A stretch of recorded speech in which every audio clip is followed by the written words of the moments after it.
Hi,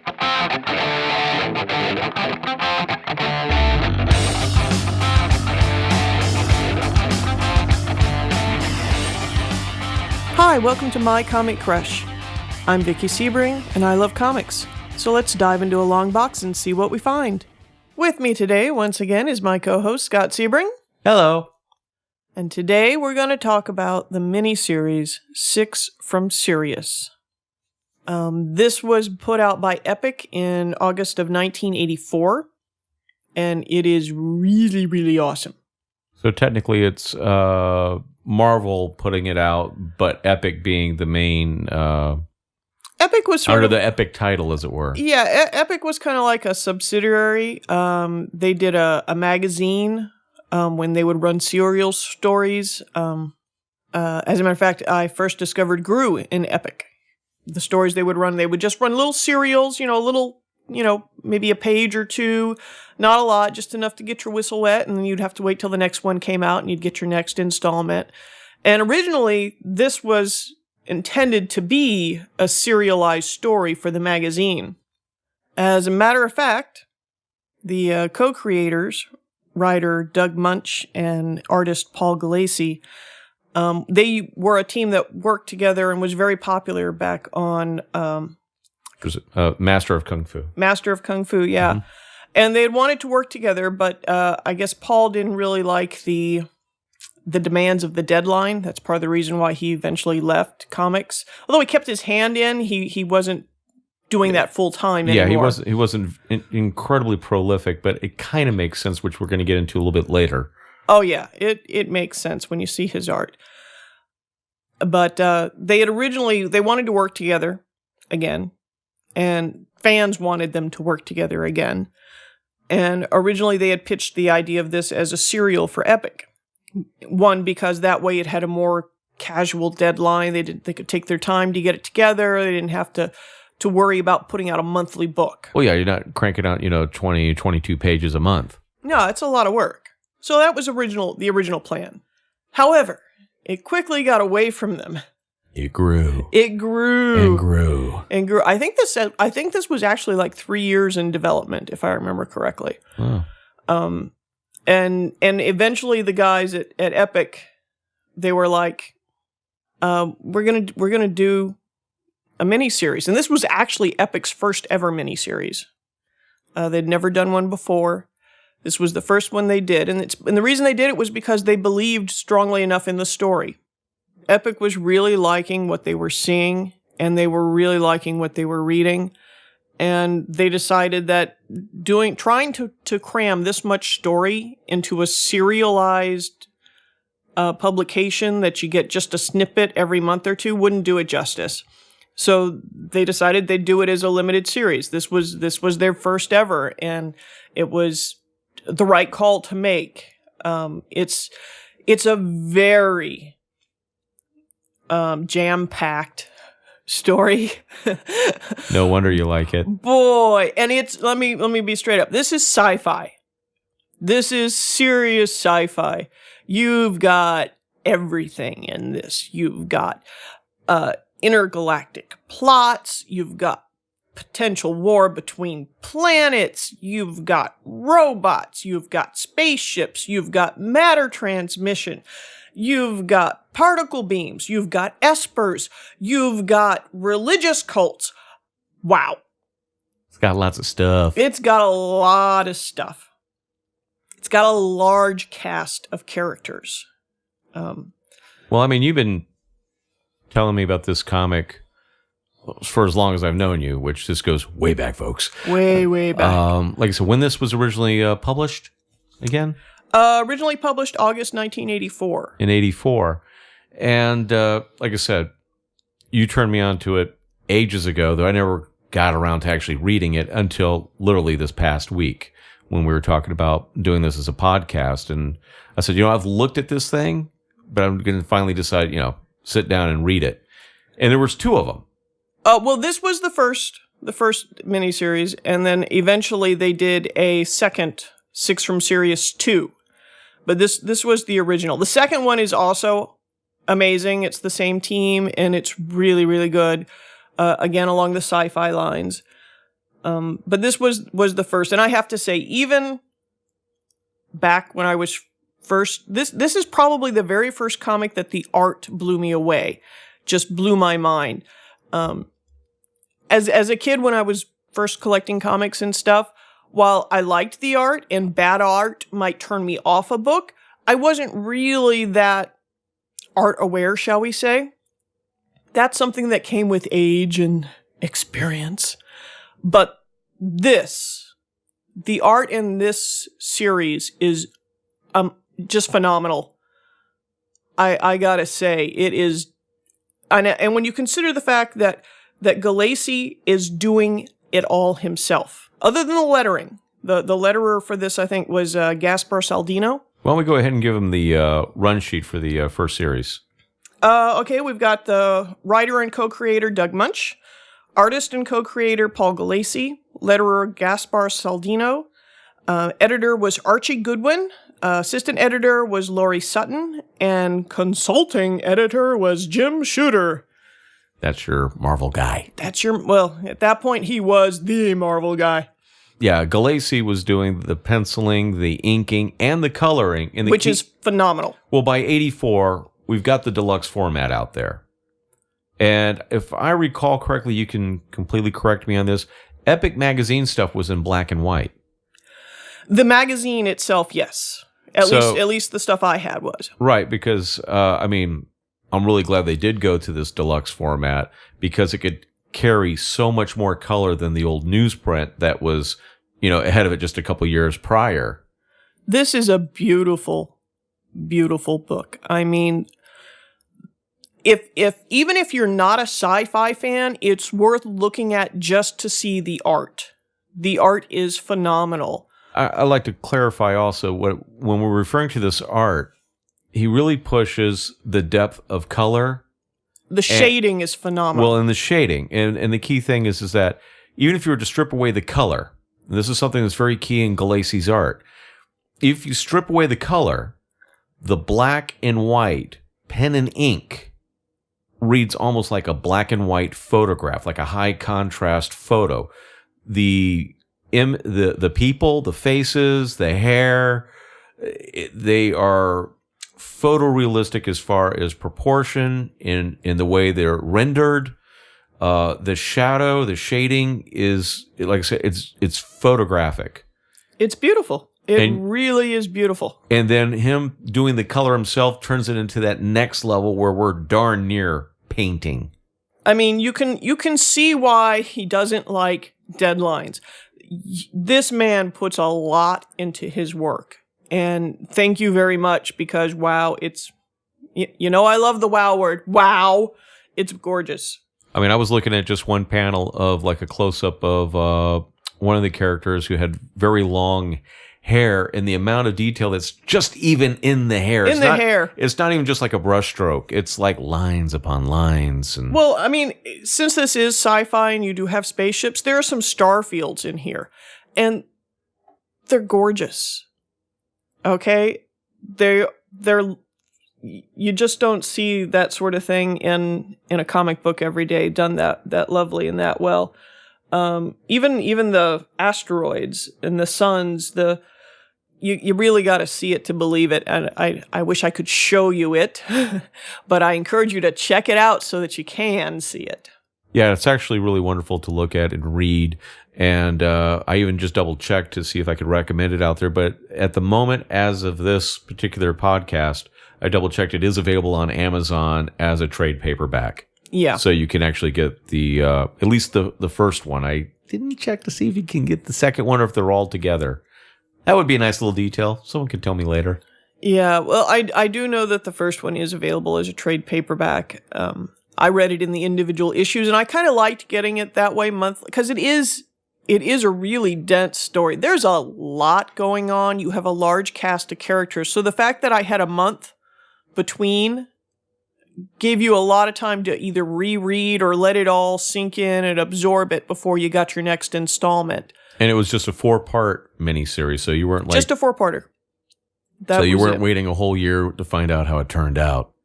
No, that would have sucked. And were they pretty good at having it come out every month at that time, do you think? Even for the miniseries? Yeah. Well, but you got to remember, they didn't publish it until they were done with it. They developed it over 3 years. Okay. Well, I think they already had like 90 pages done at the point where Epic said, we're going to make this a miniseries. Kind of gave in to the inevitable, I guess. Because, wow, serializing that would take they'd still be going, no. I mean, we keep talking about, like, how it looks and the artwork. What I want to kind of describe here, as far as on the sci-fi level of this, is kind of the design. Because even though this was done in 84, it's got a little bit more of like that early 70s science fiction kind of approach to it, meaning the spacesuits look a little bit more like something from more of that kind of period with the, the more cylindrical kind of like in dome-shaped helmets. And like I said, in very plain style spacesuits. Right. The vehicles, the overall design feels a little bit, it's almost like a cross between, I don't know, something like 2001 and Logan's Run. I can see that. I can totally see that. And as far as the women's fashion in there, probably a little touch of Buck Rogers. Yeah, maybe a little bit of Well, we definitely got some 80s hairdos going on in there for the women. There's a lot of stuff going on there. Fashion-wise and hairstyling-wise. Makeup-wise, too. You have to sort of see it to believe it. It's beautiful. It's worth looking at, just to look at. Yeah. Just, the story, I adore the story. I love the story. It's complex, it's engaging, and believe me, there are times when you're like, what? Deceitful, double dealing, out of the box, backstabbing. Oh my God, I didn't see that coming type of moments. Yeah. Which is kind of funny because, like back in the day, when you would describe the books, you said, love the first book, liked the second book a lot, but you didn't think it was quite as good as the... The second book is not quite as complex. Which is probably why I like it a little more. I have to admit, the first one for me, I loved looking at it, and I knew that the writing was quite good, but it did have, for me, it was just... Maybe I'm just a simple reader, but I was actually getting very lost just trying to keep up with people's names. There was nobody in there just called Bob. There are no Bobs. The closest... there's Screed and Scarn, and other words that begin with S's and C's and X's and Z's. Don't forget Grodd. Grodd. Every time I heard the name Grodd, I could not get a gorilla out of my head, but he's not a gorilla. No gorillas. He's a very imperial-looking green guy. He's Rocassian. Okay, there you go. See, like Rocassian. Wow. Yeah, I was having a hard time with the names. Zamantin Lar. She was a kind of like a... She was a computer expert. They said she had a solenoid soul. And there's Lamask. Lamask, yes. Let's see. I think she was the psychologist and anthropologist on the team. Well, since we're heading down this road now, let's just go ahead and do the team roll call. Roll call. So we ended up having... we have our faithful leader, Jacasa Lone. And then you have your psychologist / anthropologist / team counselor, Lamask. A computer expert, Zamantin Lar. I think you have to actually let them know that they're actually even a guy or a girl because those names don't even lend themselves. Jacasa is male. And he's kind of your Buck Rogers looking kind of guy. Yeah, he's your romantic lead. Well, shall we say, He's got the jawline. He's got the jaw. Got the hair, got it all. Zamantin Lar, female. Lamask, female. Screed, male. And annoying. He deems himself as a poet. Yeah, he deems himself as a poet. But he's very verbose. He's extremely verbose. He's got kind of a bushy red beard. Bushy red beard. He kind of looks, not to make a generalization, but he looks like someone you would run into at the Ren Fair. Yes. Kind of deems himself as a bard of sorts. Yes. but irritating that was some of the dialogue that definitely was sending me over. And sometimes it was in the first book, that's like the first dialogue I come across. Why use one word when you can use 30 is kind of his motto. Very loquacious. Yeah, and of course, annoyingly so. Of course, none of the other cast of this book want to put up with it either. No. He's your kind of which annoyance. brings us to the person he annoyed almost the most, which was Skarn, who was your weapons expert. And Screed was actually your demolitions, your explosives expert. Oh, that's what he was doing when he wasn't busy irritating people with his dialogue. Everything makes things go boom. Right. And then, of course, we come to Grodd. Grodd, who's the mechanical genius. And very nice and terse, which is a nice counterbalance to... Yeah, except that, Grodd had that tendency... he's alien in a sci-fi where there's all kinds of aliens, but he's alien enough to where he's green. And he talks in a very kind of almost not broken English, but almost Tarzan talk, He's got a syntax difference, much like Yoda has a syntax difference. He always refers to himself as Grodd, meaning, third person. Yeah, Grodd does not like it here. It feels very, that approach, that's all. Yeah. Well, you got to figure English is his second language. Yeah. So between the dialogue between him and Screed, I was having a good old time early on. But like I said, that was just one of those hurdles I got through. But that's your basic team. Those are the 6 from Sirius. And the Sirius we're referring to is called Sirius Swarm. It's a large federation of planets. Probably one of the bigger politico powers in the galaxy at large, shall we say. However, the main action is taking place around 2 planets that are not part of this federation. So basically, Sirius is meddling somewhere that they, maybe...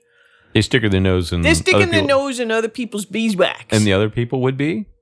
The planet Bellissimo, who one of our other main characters that you encounter, Phaedra, is from. She's the ambassador from Bellissimo to the moon Heavenstone, which is the moon around the planet Axelon. And actually, that's the tension, the dynamic that's going on here. Heavenstone was terraformed. It's Axelon's moon. It used to be just barren rock, and it was terraformed and turned into a paradise by a bunch of spiritualists who were persecuted on Axelon. Axelon was a very technocratic society, had no room for the spiritualists, and so basically the spiritualists turned the moon into their own heaven, their haven. It's called Heavenstone. And they terraformed it, and they vacated off to the moon, and that's where they've been for over 50 of the local years, so who knows what that is in Terran years. So anyway, I guess kind of diving into the first book anyway, I think we're going to mainly talk about the first book at this point. How did the 6 from Sirius get involved? They're contracted by Sirius Swarm. They're supposed to go in and rescue Bellissimo's ambassador, Phaedra, to Heavenstone. She is currently in a orbiting prison, put there by her own people. She thinks it's for her own protection. Sirius thinks otherwise. And their mission is to go in and get her and drag her out and take her to the peak stalks at Heavenstone. And Heavenstone is kind of the moon. While it's Axelon's moon, it's kind of caught between the 2 planets, Axelon and Balsamo. Balsamic. Not balsamic, Balsamo. I'll give you that. Some of these names are a little tongue twisty. Takes some practice, and I'm not used to saying them. I'm used to reading them, to have to actually pronounce them. Yeah, for me it was brain twisting for me for a little bit, but once again, I didn't know there'd be a quiz later or something. So, oh, you fool! But the story just mainly goes that the 6 from Sirius, they go out on a mission. They think they're on a rescue mission, and the person they're rescuing doesn't really think that they need to be rescued. Right. And of course, the story unfolds. Factions are encountered. Factions, betrayals, deceptions, out of left field, all sorts of stuff. What we're trying not to do this time around is to give you the actual full story. Yeah. I don't really want to spoil it this time around because it's really, it really is a very cool book. And also, it's one of those titles that honestly, the only person I ever heard ever mention this thing is you. Well, that's a damn shame. I know. Well, that's kind of reason why that's a crime because this is a phenomenal work. Well, there's the fact that it was 2 miniseries in the mid 80s and nothing else ever spawned from it. No video games came from it. No movies came from it. That's like, even if I mention it to some of my comic book friends and some of your comic book friends, they just kind of give you that blank look of, huh? I mean, I was checking it out on Wikipedia just to see if there's like some more info on it. And it's barely a paragraph for this thing. Which is a shame because it's a really good, really solid and engaging sci-fi story. And I love good sci-fi. I mean, no pun intended that it was put out by Epic, but it really is an epic. It has an epicness to the story, and it will the scope of it, and it will keep you. It's like I'm one of those people. I'm really bad at figuring out the plot in a mystery or a movie, especially mysteries, way early on, and suddenly blurting out, "Oh, so and so did it." I'm spoiler girl, much to my husband's chagrin. Yeah, it's pretty much like I'm just engaged. I'm just kind of thinking about it, going with the flow, and she'll go, "They're twins." It occurs to me. I'm sorry. It's like, it's one of the side effects of having read a metric ton of mysteries is sometimes I figure things out in advance. I did not figure anything out in advance with this particular story. There's stuff that comes at you from left field, 180 turns. Yeah, that's a good thing. It's a good thing. It can sometimes be a little for the first book, I keep referring to these as books, but I mean it's because it's like, in the first series, there were some things that came up, and I'm not trying to do them as spoilers here, but there was just a couple things that hit me like towards the end where it's like left field, boom, oh, we just threw this little factoid out that had almost no relevance to the actual story itself, but made your head spin. This is my only nitpick or critique about this particular story. I think it really should have been 6 to 8 issues as opposed to 4, because I think you got so much story there you could have expanded a little further out. Well, if you're going to bring a little factoid from left field, then at least elaborate. They're cramming so much in there, and it's good stuff that I could have done with a little longer storytelling in that. I would have liked I wanted more. For me, if I was just to go back and read the story right now, I'd probably get into it a lot more. I'd probably accept the flow of it a lot more than that first time around. Now, keep in mind, I didn't read it one issue at a time over the span of, 4 months or what have you. No, you were cramming. Like cramming for an exam. Screed, Skarn, God, what? Is there going to be a test? Yes. But there was this, but there was a pacing thing that I found disorienting for me. Like I said, I was trying to get their names. I was trying to figure out their characters. I was trying to figure out what they did in the crew, who were the 6. And almost right before I could kind of find out anything about them, they're in spacesuits, and in spacesuits they look generic. They look like each other. They I mean, it's like it's hard to distinguish one from another, except one's female. She's built differently. But then they start, with the dialogue. I can't hear their voice. So who's talking to who? Except, well, I could tell when Screed was talking because he usually used the syntax. Exactly. So it was a little disorienting there. And I mean, you end up actually, by the end of the first book, Jocasta, the leader, starts introducing the crew to a person who just comes on board, on the ship with them. And he starts introducing each one of them one at a time and says exactly what they do. And I'm like, why couldn't you tell me that like at the beginning of this issue, or at least a little closer before you went out in the spacesuits? Now I know. Thank you very much. I got names with faces and what the heck they do. It just helped a little bit more of a primer. When you got 6 characters, it's a large you don't cast have, of characters. I take it back.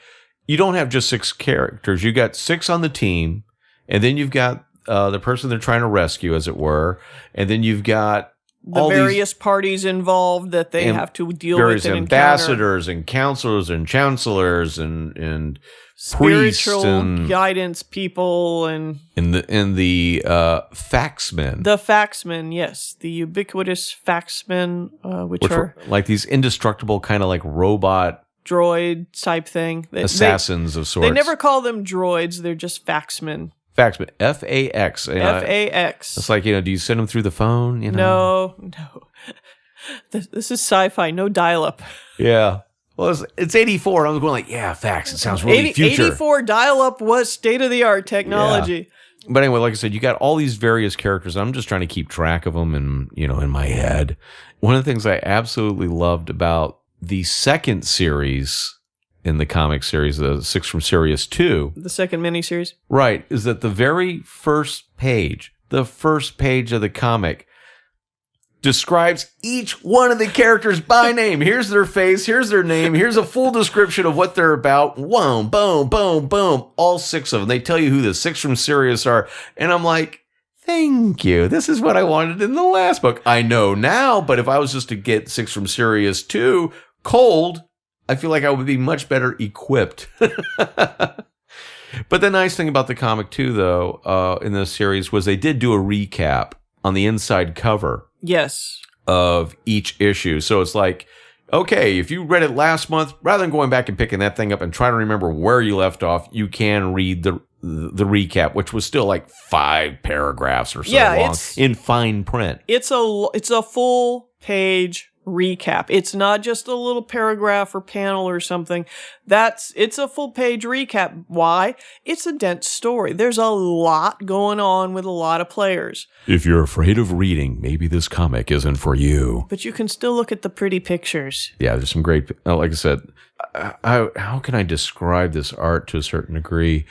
Honestly, like some of the covers and stuff remind me of some of these great 60s and early 70s painted movie posters. It's beautiful stuff. I mean, but they look like painted movie posters of that classic action style montage. Kind of like, for those of you familiar with like Jim Steranko, they had those kind of elements about them. Well, that's what first drew me to the book, was the first original cover, and then just looking at it and the art inside. Like I said, this is the first time I ever remember being blown away by the artwork in a comic. It was groundbreaking. It was gorgeous, absolutely gorgeous, and I hadn't seen anything like it. But of course, it's the better printing, the better paper, and the time that goes into it. You could not produce a monthly comic and not at this kind of caliber in my head, anyway. I couldn't especially not it. when you have a single person doing all the artwork, right? Other than the letters.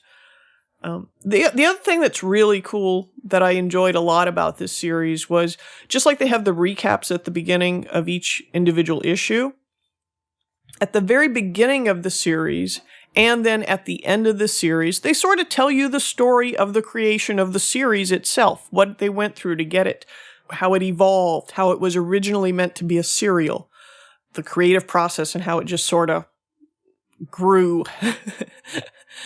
It was the chia pet from hell. No, it just sort of grew out of control.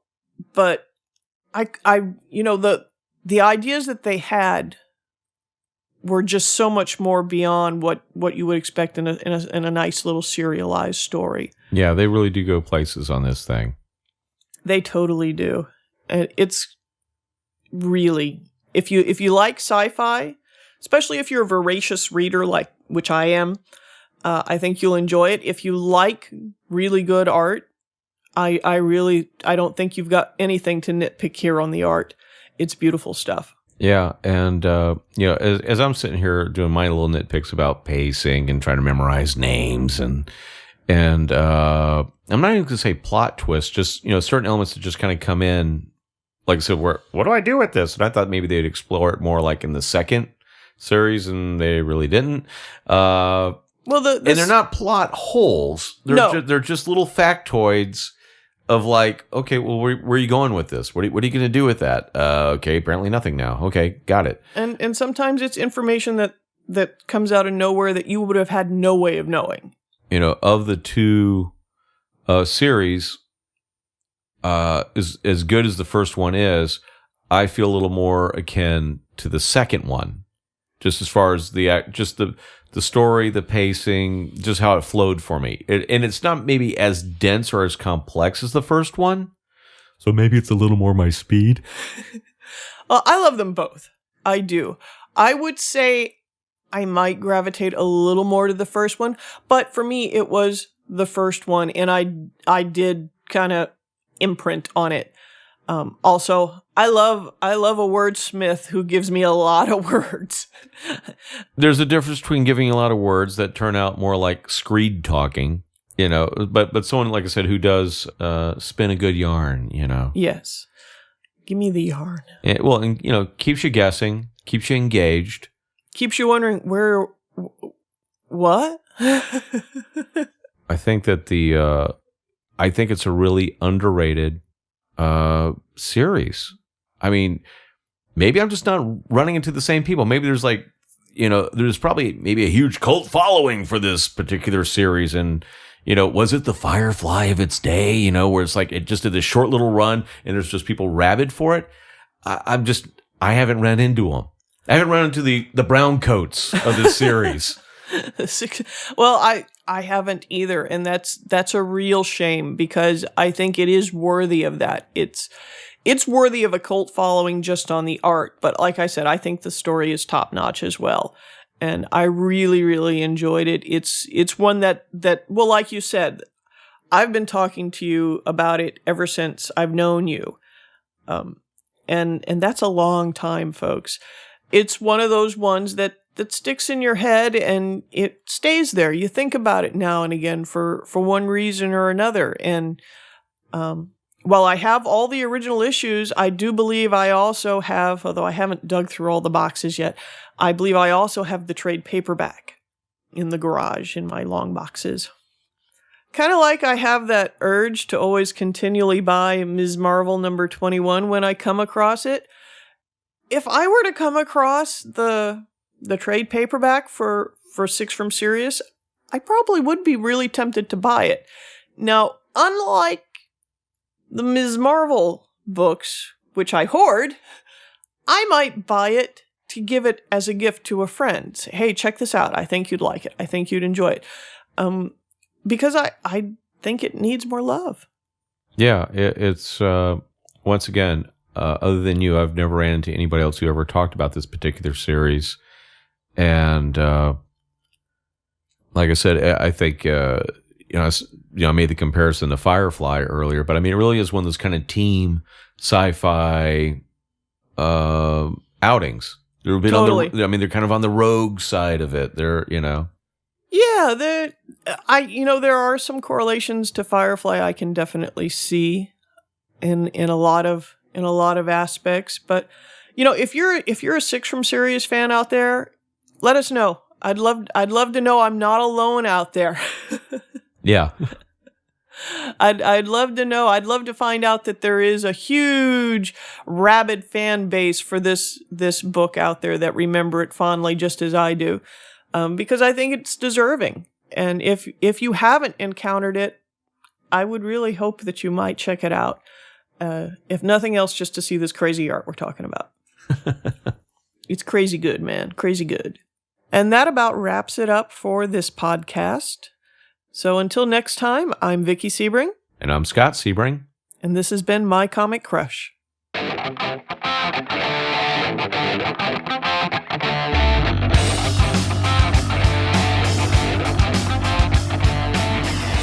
My Comic Crush is a production of Sebring Arts, executive producers Vicky Sebring and Scott Sebring, sound production and theme music by Scott Sebring, special guest provided by Blackmail and Shameless Baking. For more episodes in this series, you can visit our website at mycomiccrush.com or find us on iTunes, Podcast Republic, or wherever fine podcasts can be found. That's all for now, so go out and read something.